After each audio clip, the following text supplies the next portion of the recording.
Welcome back. Shaktibhai, આપણે બ્રેકમાં જતા હતા ત્યારે એક બહુ ઇન્ટરેસ્ટિંગ મુદ્દા ઉપર આવી કે કોંગ્રેસના તમામ નેતાઓ એક પ્લેટફોર્મ પર આવીને લડશે ચૂંટણી અને એનું પરિણામ સારું આવશે. જે તાજેતરમાં જે પ્રશ્ન બન્યો જગદીશ ઠાકોર, કુંવરજી બાવળિયાનો, આ પ્રશ્ન વિશે આપ શું કહેશો? એ પ્રશ્ન સમી ગયો છે કે હજી એમાં ઘૂઘવાટ ચાલે છે?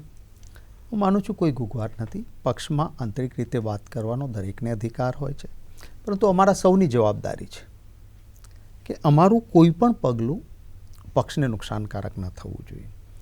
મેં હમણાં કાર્યકરો જે પુષ્કળ કાર્યકરો આખા ગુજરાતના, કારણ કે કાર્યકરોને પણ ચિંતા છે કે હવે આ વખતે જનતાના આશીર્વાદ મળે એમ છે, ત્યારે અમારી કોઈ ક્ષતિ ન થવી જોઈએ.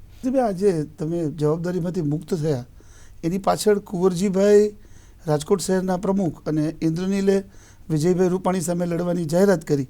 એટલે ક્યાંક ને ક્યાંક કુંવરજીભાઈના મનમાં એવો પ્રશ્ન હશે કે આ બે મિત્રો ભેગા થઈને મને નુકસાન પહોંચાડશે. હું માનતો નથી.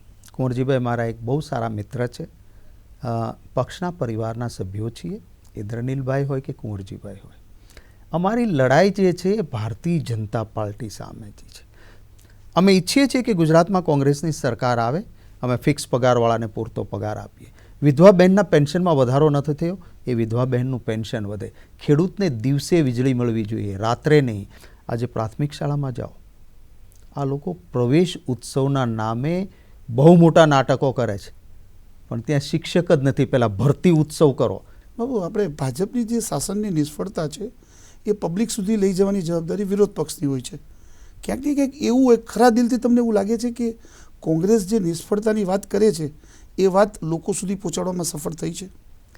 ચોક્કસ થઈ છે ને, એટલા જ માટે. અને બીજું હું એમ કહું કે અમે જઈએ લઈને, એ અમારી એક પ્રચારનું માધ્યમ પણ છે, અમારી જવાબદારી પણ છે. પણ સાથોસાથ હવે સોશિયલ મીડિયા પણ બહુ જાગૃત થયું છે. ભારતીય જનતા પાર્ટીએ આ સોશિયલ મીડિયાનો બહુ દુરુપયોગ કર્યો. આપણે એનો સદુપયોગ કરવા માંગીએ આપણે એના માટે આપણે એનો સદુપયોગ વાસ્તવિક રીતે કરવા માંગીએ છીએ. તમને ત્યારે જે કહ્યું હતું, આ ક્લિપ છે, આને જોઈ લો. મારે તો પહેલી જ બતાવવાની, આમ ખેડૂત મિત્રો 20 કિલોના 2000. હવે ખેડૂતને આ જ ખાલી બતાવવાનું અને સામે આ. એટલે લોકો સુધી સત્યને પહોંચવા માટેનું સોશિયલ મીડિયાનું માધ્યમ પણ હું માનું છું ગુજરાતમાં ખૂબ ઉપયોગી રહેવાનું. એટલે આ વખતે આપણને જે બહુ સારો ચાન્સ દેખાય છે એ ખાસ કરીને પાટીદાર અને દલિતો જે નારાજ થયા છે એનો લાભ આપણે લેવાની કોશિશ કરી અથવા તો લાભ આપણને મળશે એવું આપણે માનીએ છીએ.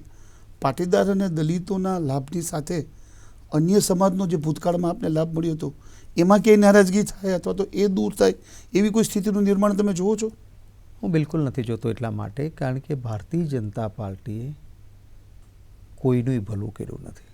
કયા સમાજનું ભલું કર્યું તમે મને કહો?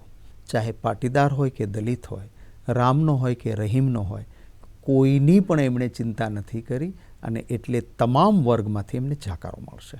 શક્તિભાઈ, આપણે ખૂબ મહત્ત્વની વાત કરી. આ મુદ્દા ઉપર આપણે વાતચીતનો દોર યથાવત રાખીશું.